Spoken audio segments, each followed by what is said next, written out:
नमस्कार।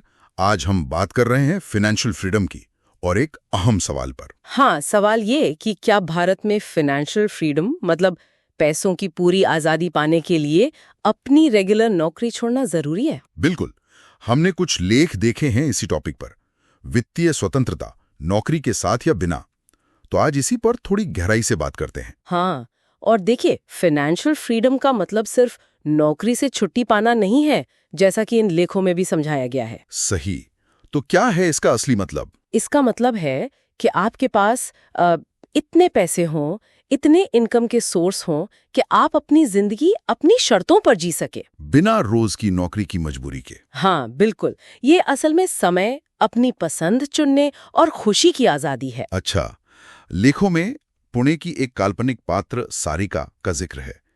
30 साल की एचआर प्रोफेशनल, महीने का 60,000 रुपए कमाती हैं। हाँ, और उनकी कहानी ये दिखाती है कि कैसे कोई नौकरी करते हुए भी इस रास्ते पर बढ़ सकता है। तो फिर ये धारणा कि नौकरी रास्ते का रोड़ा है, ये गलत है। काफी हद तक हाँ। लेख यही तर्क देते हैं कि नौकरी असल में एक मजबूत नींव हो सकती है। सोचिए ना। स्थिरता। हाँ, स्थिरता। हर महीने तनख्वाह आती है, फिर हेल्थ इंश्योरेंस, पीएफ जैसी चीजें, ये एक सेफ्टी नेट देती हैं। अच्छा, तो इस स्थिरता का फायदा कैसे उठाया जाए?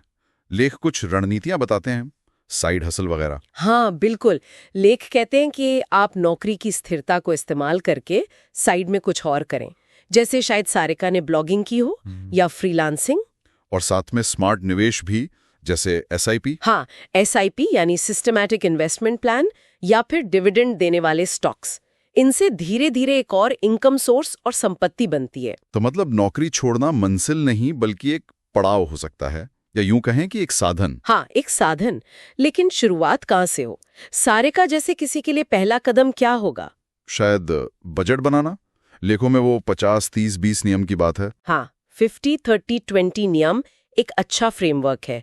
50% जरूरतों पर, 30% इच्छाओं पर और कम से कम 20% बचत और निवेश, ये एक गाइडलाइन है। ठीक है, लेकिन उससे भी पहले कुछ और। हाँ, उससे भी पहले लेख जोर देते हैं इमरजेंसी फंड पर। इमरजेंसी फंड मतलब करीब 6 से 12 महीने की जो आपके जरूरी खर्चे हैं, उतना पैसा बिल्कुल अलग रखना, ऐसी जगह जहां से आसानी से निकल सके, जैसे लिक्विड फंड में। अच्छा, ताकि कोई अचानक जरूरत आ पड़े तो निवेश ना तोड़ने पड़े। बिल्कुल, ये एक सुरक्षा जाल है। ठीक है, सुरक्षा जाल बन गया, बजट बन गया। अब आते हैं संपत्ति बनाने पर। आपने पैसिव आय की बात की, ये क्या बला है और सारिका इसे कैसे बना सकती है? पैसिव आय मतलब ऐसी कमाई जिसके लिए आपको हर रोज घंटों मेहनत ना करनी पड़े, जैसे नौकरी में होता है। अच्छा, तो इसके तरीके क्या हैं? कई तरीके हैं, जैसे हमने एसआईपी की बात की, हर महीने थोड़ी रकम म्यूचुअल फंड में डालना। आप 1,000 रुपए से भी शुरू कर सकते हैं। 1,000 रुपए से भी? हाँ, या फिर अच्छी कंपनियों के शेयर खरीदें जो डिविडेंड देते हैं, यानी मुनाफे का हिस्सा। या फिर जैसा सारिका ने किया होगा, अपने किसी हुनर, किसी पैशन पर ब्लॉग लिखना या कोई ऑनलाइन कोर्स बनाना।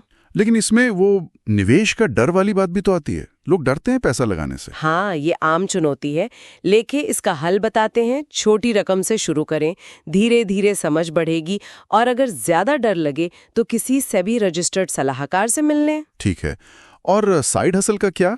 क्या ये सिर्फ पैसों के लिए है या जुनून के लिए भी? और समय कैसे निकालें? बहुत अच्छा सवाल है। लेख कहते हैं कि अगर साइड हसल आपके जुनून से जुड़ा हो तो मजा भी आता है और टिकने की संभावना भी बढ़ जाती है। और समय की कमी? हाँ, वो एक दिक्कत है। तो एक तो ऑटोमेटेड निवेश करें, जैसे एसआईपी ऑटो डेबिट हो जाए। दूसरा, देखें कहाँ समय बच सकता है, गैर जरूरी चीजें हटाएं, और लगातार सीखते रहना बहुत जरूरी है। सीखते रहना जैसे लेखों में रिच डैड पुअर डैड जैसी किताबों का जिक्र है, हिंदी में भी उपलब्ध है, या फाइनोलॉजी, अंकुर वारिकू जैसे यूट्यूब चैनल्स। इनसे पैसों की समझ बढ़ती है। और टैक्स प्लानिंग, एटीसी, एटीडी। हाँ, टैक्स बचाना भी जरूरी है। धारा 80C में निवेश पर छूट मिलती है, एटीडी हेल्थ इंश्योरेंस प्रीमियम पर, यह पता होना चाहिए। और हाँ, सबसे जरूरी, सामाजिक दबाव में आकर फालतू खर्चे न करें। अच्छा, तो ये सारी तैयारी नौकरी के साथ मुमकिन है, पर अगर कोई ठानी लेके नौकरी छोड़नी है तब क्या? अगर फैसला पक्का है तो लेख कहते हैं कि तैयारी पुख्ता होनी चाहिए। पहली बात, आपकी पैसिव इनकम इतनी हो कि महीने के खर्चे आराम से निकलें। ठीक है। दूसरा, इमरजेंसी फंड बिल्कुल तैयार हो। तीसरा, आपके पास ऐसे स्किल्स हों जिनकी मार्केट में जरूरत हो। और एक टेस्टिंग फेज भी। हाँ, बहुत जरूरी। नौकरी छोड़ने से पहले कम से कम 1-2 साल ये सब आजमा कर देख लेना चाहिए कि सिस्टम काम कर रहा है या नहीं। नहीं है। बिल्कुल नहीं। नौकरी एक टूल बन सकती है। सारिका की कहानी यही दिखाती है। 10 साल में सही प्लानिंग और अनुशासन से नौकरी के साथ 50 लाख का पोर्टफोलियो और 60,000 रुपए महीने की पैसिव आय, ये मुमकिन है। तो अनुशासन, योजना और धैर्य। हाँ, यही चाबियां हैं। फाइनेंशियल फ्रीडम सिर्फ पैसा जमा करना नहीं है, ये अपनी शर्तों पर जीने के लिए समय और विकल्प कमाना है। और ये हमें एक अहम सवाल पर लाकर छोड़ता है। क्या आपकी मौजूदा नौकरी, अगर नजरिया और रणनीति सही हो, तो वो आपकी मजबूरी नहीं बल्कि आपकी आजादी का एक शक्तिशाली जरिया बन सकती है। बिल्कुल। और अगर श्रोताओं को ये चर्चा उपयोगी लगी हो और वो चाहते हैं कि हम ऐसी और जानकारी लाते रहें, तो डिस्क्रिप्शन में दिए गए UPI लिंक से हमें समर्थन देने पर विचार कर सकते हैं। आपका छोटा सा योगदान भी हमारी मदद करता है।